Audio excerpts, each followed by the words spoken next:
C'était vraiment T'as un encore de plaisir l'oxygène, ça va? J'en ai encore, tout va bien.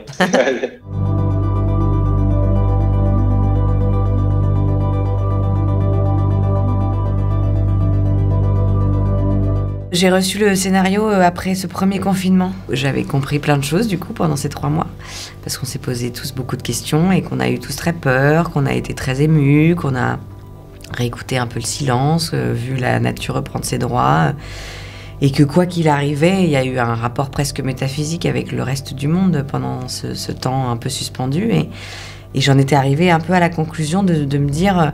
J'ai envie de faire des beaux films avec des rôles forts et j'ai envie qu'on vienne me prendre par la main. J'ai envie de travailler avec des gens qui sont doués, qui vont m'emmener dans leur univers, qui vont m'emmener plus loin, qui vont... Enfin bon, j'avais fait un peu une liste de Noël un peu... bon.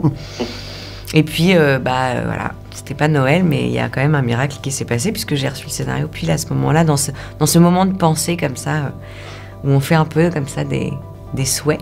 Et le scénario est tombé.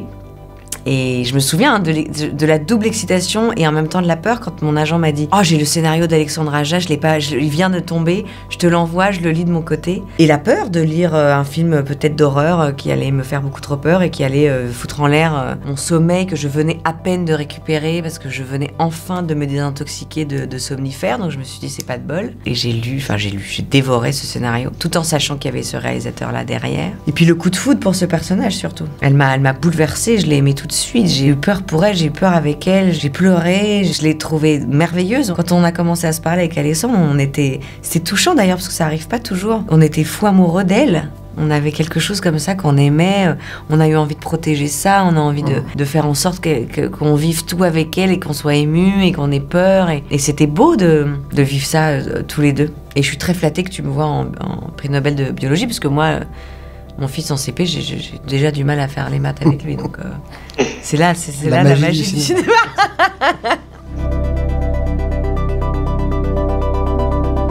Moi, je n'ai jamais vu un film d'horreur de ma vie. Je ne peux pas regarder un film d'horreur.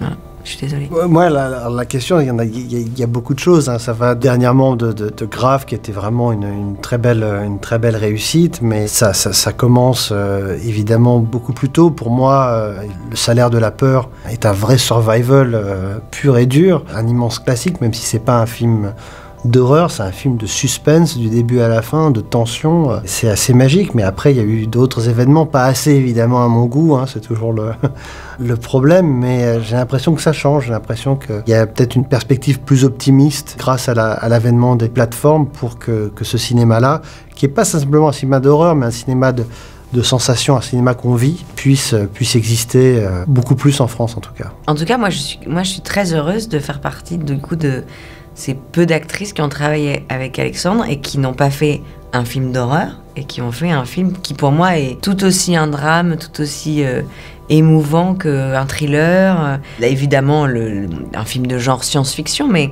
c'est hyper agréable parce que c'est un métier qui nous force à devoir faire les mêmes choses toujours parce que c'est ça qui marche, parce que c'est là où on vous attend, parce que si on essaye un peu autre chose, et bah tout d'un coup c'est moins bien parce que on s'attendait pas à ça et que le travail est mal jugé pour n'importe quel métier dans le monde entier. Hein, quand ça marche, il faut qu'on continue à faire ça. Et c'était super de rencontrer Alexandre au moment où tout d'un coup t'allais pas faire un film d'horreur, t'allais mettre tout ton génie de mettre du suspense et de savoir comment filmer ça. Et je sais pas, il y avait presque un truc, non pas de première fois pour toi, mais en tout cas ce film-là, ce genre-là et cette histoire-là, c'était une première pour nous deux. Du coup, il y avait un truc, déjà qu'on n'est pas blasé dans nos personnalités, mais on était un peu comme des gamins un peu surexcités parce que on se rendait vraiment compte de la chance qu'on avait de faire ce film.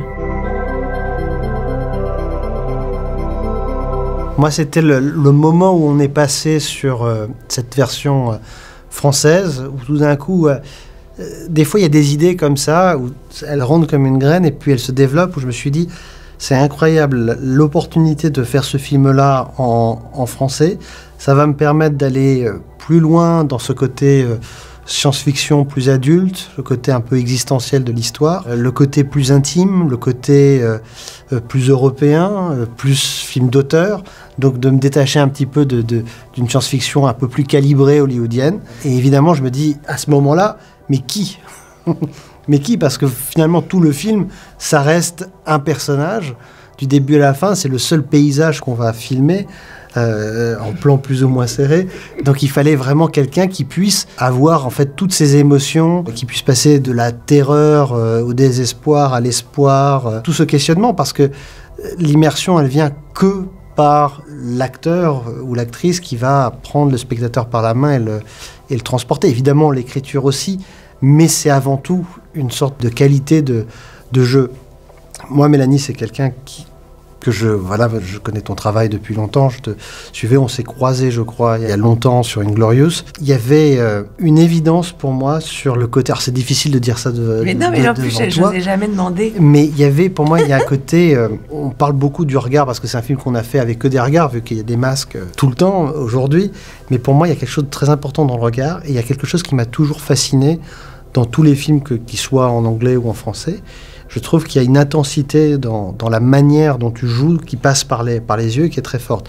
Il y avait aussi cet élément de pure crédibilité parce que le personnage est un personnage qui ne sait pas qui elle est, qui se réveille, qui doit chercher, qui doit remettre tous les éléments en place, mais qui va découvrir qu'elle est quand même, voilà, prix Nobel de biologie. Là, tu t'es dit, tiens, mais et ben voilà, exactement. Biologie. Non, mais c'est vrai, mais c'est exactement ça que tu m'inspires.